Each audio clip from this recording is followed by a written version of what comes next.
The room was silent. Not the silence of peace, but the silence of waiting. The kind of stillness that presses against your chest, stealing your breath before you realize it. A man stood there, his hands trembling, his eyes wide.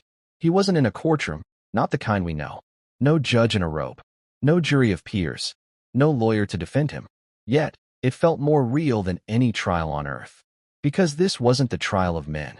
This was the moment every soul fears and every heart, deep down, knows is coming. The moment of final judgment. Pause. We've all heard the whispers. We've all seen the paintings, the sermons, the warnings scrawled across history. But what if I told you? Jesus himself described it, not as a myth, not as poetry, but as truth. Leaning in, whisper-like. What if he told us exactly what it would look like when time itself ended and eternity began? The man's heart pounded in his chest. Around him, others stood too. Countless faces, countless stories. The rich and the poor. The rulers and the forgotten. The cruel and the kind. No name tags. No titles. No hiding. Every mask stripped away. Every excuse silenced. And above them, not a throne made of gold, but something greater. A presence. A weight that pressed deeper than gravity, heavier than stone. It wasn't fire. It wasn't lightning. It was holiness. Holiness so pure, it cut through the soul like glass. "Where am I?" the man whispered. His voice sounded small, swallowed by the endless horizon of souls. A woman beside him answered, though her eyes never moved from what was ahead. Her voice was steady, resigned. "You're at the end. The end. The end of everything you knew. The end of excuses. The end of pretending." Her words sank like stones into his chest. Narration. He wanted to deny it. He wanted to laugh it off, say this was a dream. But deep down he knew. We all know. Because Jesus said this moment would come. In Matthew's Gospel, he painted the scene. Not vague, not blurry, but sharp as a blade. When the Son of Man comes in his glory, he said, all the nations will be gathered before him, and he will separate them one from another, as a shepherd separates the sheep from the goats. Picture it. The skies torn open. The Son of Man, Jesus, not the humble teacher walking dirt roads, not the suffering servant on a cross, but a king in glory. No crown of thorns, no wounds bleeding in weakness, but glory, unstoppable, unshakable, final. And every nation, every person, every language, every generation gathered in front of him. The man's knees weakened beneath him, not because someone pushed him down, but because the weight of truth pressed him there. For the first time, he felt the full weight of his life, not just what he had done, but what he had ignored, not just his sins, but his silence, the moments he had turned away, the words he never spoke, the choices he excused, and he realized there was no going back. "Please," he whispered to the woman. "There must be some mistake." She shook her head slowly. "There are no mistakes here, only truth. But I wasn't that bad. I wasn't a killer. I wasn't a monster." Her eyes flicked toward him, just once. "You didn't need to be. That's the thing about judgment. We imagine scales, balancing good and bad. We imagine loopholes, excuses, reasons why our failures weren't really failures. But Jesus never spoke of scales. He spoke of separation. Sheep and goats. Left and right. No middle ground. No fence to sit on." And as the man stood there, trembling, he finally understood. The line wasn't between good people and bad people. It wasn't between the religious and the secular. It was between those who knew him and those who didn't. The crowd shifted. A ripple of motion spread through the countless souls as the voice began. Not a sound that came from lips. Not a voice carried on air, but a voice that filled the sky, the ground, the marrow in your bones.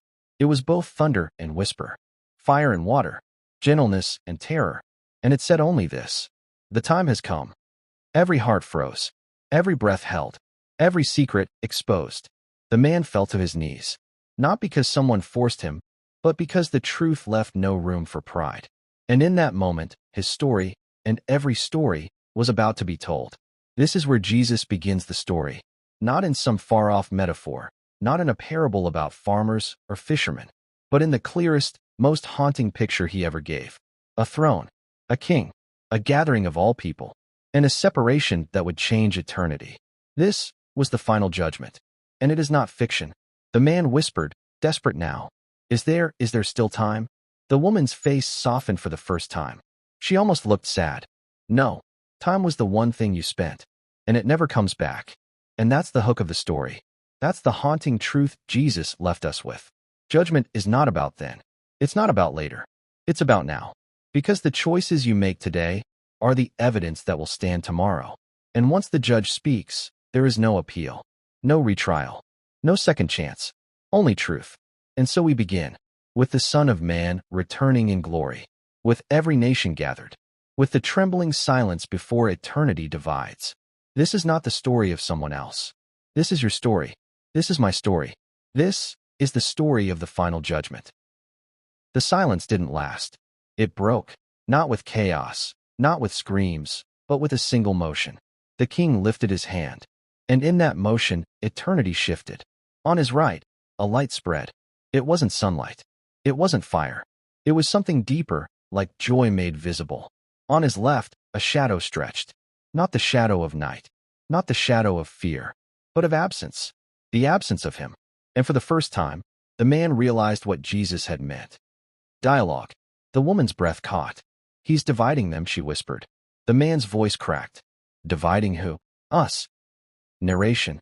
And it began. The sheep and the goats. The right and the left. Not by wealth. Not by status. Not by popularity or success. But by something far more terrifying. By truth. Jesus' words echoed. The very ones spoken 2,000 years ago. Then the king will say to those on his right, "Come, you who are blessed by my Father. Inherit the kingdom prepared for you from the foundation of the world."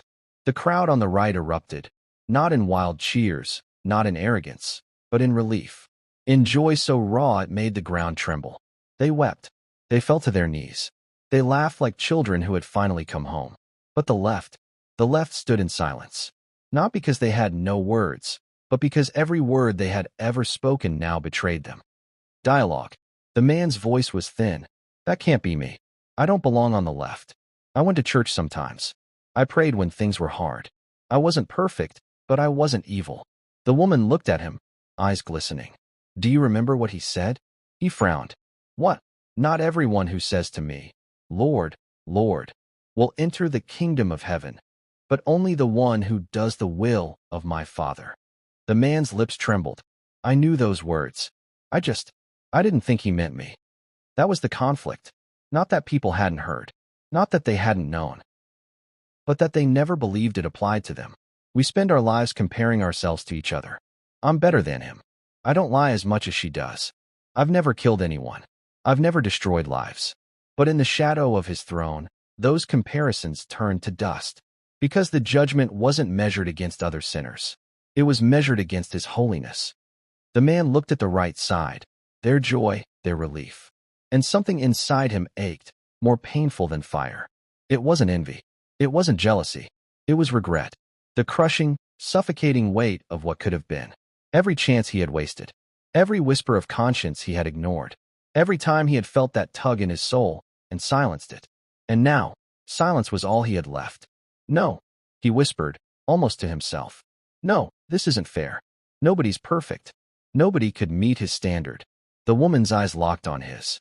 He never asked for perfection. He asked for surrender. The man's breath caught. Surrender. That word cut deeper than a blade. He remembered, suddenly, vividly. The sermons, the verses, the quiet invitations he had brushed aside. Come to me, all who are weary. Whoever believes in me shall not perish but have eternal life. Deny yourself, take up your cross, and follow me. They weren't chains. They weren't demands for perfection. They were open doors, and he had walked past them.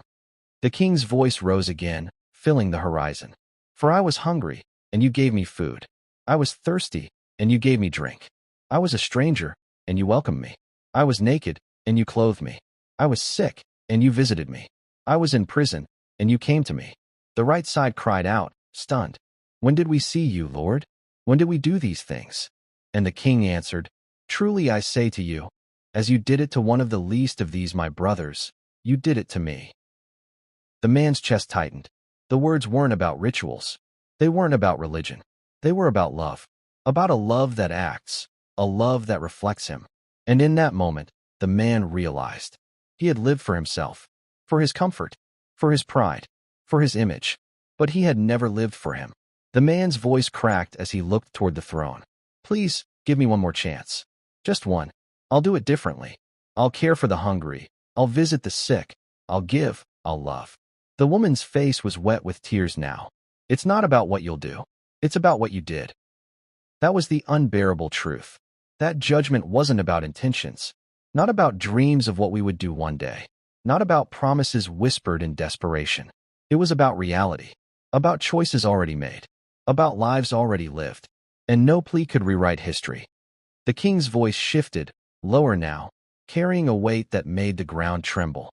Then he will say to those on his left, "Depart from me, you cursed, into the eternal fire prepared for the devil and his angels. For I was hungry, and you gave me no food. I was thirsty, and you gave me no drink. I was a stranger, and you did not welcome me. Naked, and you did not clothe me. Sick and in prison, and you did not visit me." The left cried out, faces twisted in shock, horror, rage. "When did we see you, Lord? When did we ignore you?" And the king answered, "As you did not do it to one of the least of these, you did not do it to me." The man's scream tore through the silence. No, no, that can't be me. I did good things.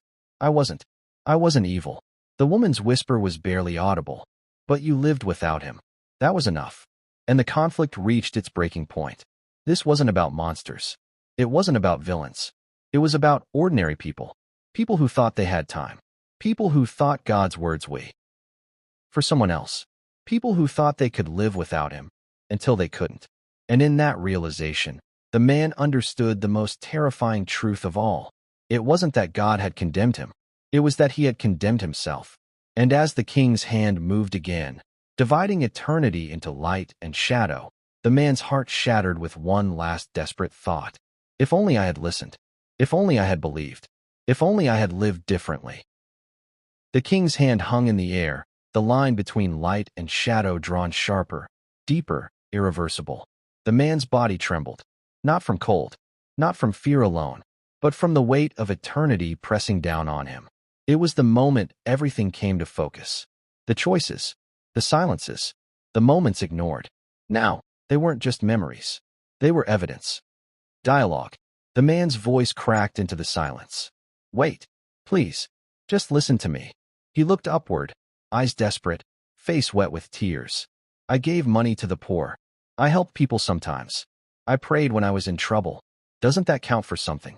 The woman beside him shook her head slowly, painfully. It wasn't about sometimes. It was about surrender. Your life was never his. It was yours.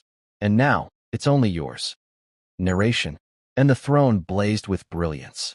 Not flames of destruction. Not fire for punishment. But glory. Unbearable, unstoppable glory. The right side wept with joy, faces radiant in the light. The left side crumbled. Some begged. Some cursed. Some screamed in defiance. But all of it dissolved into silence when the king spoke again. His voice pierced deeper than bone. It was not rage. It was not cruelty. It was justice. "Depart from me." 2 words. Simple. Final. And in them, eternity divided. Dialogue. The man screamed, throwing himself forward. "No, no, not me. You don't understand. I tried. I wasn't like them. I wasn't a murderer. I wasn't the worst." For the first time, the woman looked directly at him. Her eyes were filled with sorrow deeper than pity. It's not about being the worst. It's about never being his. Narration. And then, something more terrifying than fire, more shattering than the word "depart." The man looked at the king's eyes. Eyes that had seen creation. Eyes that had wept at Lazarus' tomb.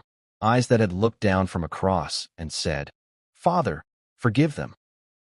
Now those eyes looked at him, not with hatred, not with vengeance, but with grief. And that grief was unbearable, because for the first time, the man realized this was not rejection from a stranger. This was separation from the one who had loved him more than anyone ever had. Dialogue. The man whispered, voice broken, "You loved me." The woman nodded softly. "Always." "Then why send me away?" Her tears fell like rain. "Because love isn't forced. You didn't choose him. And now, he's honoring your choice." Narration. That was the twist. The revelation sharper than lightning. Hell wasn't a punishment thrown on the unwilling. It was the result of 1,000 daily choices to live without him. 1,000 quiet rejections. 1,000 whispered, "Not today." And when all those choices gathered together, they formed a destiny. Not chosen in a moment, but chosen over a lifetime. The king's hand stretched toward the right, and the crowd erupted in joy. The voices rose, praise, laughter, sobs of relief. Like children finally safe at home. And the king said, "Come, you blessed of my father. Inherit the kingdom prepared for you from the foundation of the world." The gates opened, brighter than suns, wider than oceans. And the right side entered a home they had longed for all their lives. The man's heart cracked, not just at their joy, but at his absence from it. It wasn't just punishment, it was loss. The loss of everything he could have had. The loss of what he was made for. And as the light faded from his reach, only shadow remained. Dialogue. The man's voice was a whisper now. "I see it. I see it now. Everything I missed. Everything I threw away. Please, please, don't leave me here. Not without you." The woman's face was pale with sorrow. "But you already lived without him. That's all this is, the life you chose forever." The ground shook. The air grew heavy. And for the first time, the man felt true separation. Not just distance from light, but absence of it. Not just silence, but emptiness. The others on the left screamed. Some cursed God. Some cursed themselves. Some simply collapsed in despair. But none of it mattered. The decision was final. The separation complete. The king's eyes lingered one last time. On the left, on the man, on all who stood in the shadow. And his voice, heavy with grief, declared the final word. "These will go away into eternal punishment, but the righteous into eternal life." Dialogue. The man's scream tore through the air. "Please, even punishment would be better. If only you were there. Don't leave me. Don't." His voice broke, swallowed by darkness. And the woman whispered, more to herself than to him. "That's the punishment. Not fire. Not chains. It's being without him." Narration. And in that moment, the climax struck like a storm. The right, home forever. The left, lost forever. The king's throne, eternal, unshakable. The judgment, final, undeniable. There were no more arguments. No more excuses. No more bargains. Only truth. The man fell silent. Not because he had no words left, but because words had no power anymore. His story was over. His choices were sealed. His eternity was decided. And as the shadow closed in, he realized the most unbearable truth of all. He had never been rejected by God. He had rejected God. Voiceover slows, haunting tone. That was the climax of Jesus' warning. That in the end, judgment is not a distant myth. It is the most real moment you will ever face. A courtroom with no lies. A verdict with no appeal. And in that moment, all that will matter is not who you pretended to be, but who you truly were. The light faded into eternity. The gates closed behind the righteous, their joy echoing like music through the heavens. The shadow swallowed the rest, their cries fading into the silence of separation. And in the stillness, the throne remained. Unshaken, unmoved, final. The judgment was complete. The story of history had ended, and eternity had begun. The man was gone now, swept into the shadow. But his voice, his cry, his regret lingered. It wasn't his story alone. It was every story, every choice, every soul that had ever walked the earth. And it left a question burning in the air. A question that pierced deeper than fear. Which side will you stand on? The woman's voice whispered, as if carried on the wind.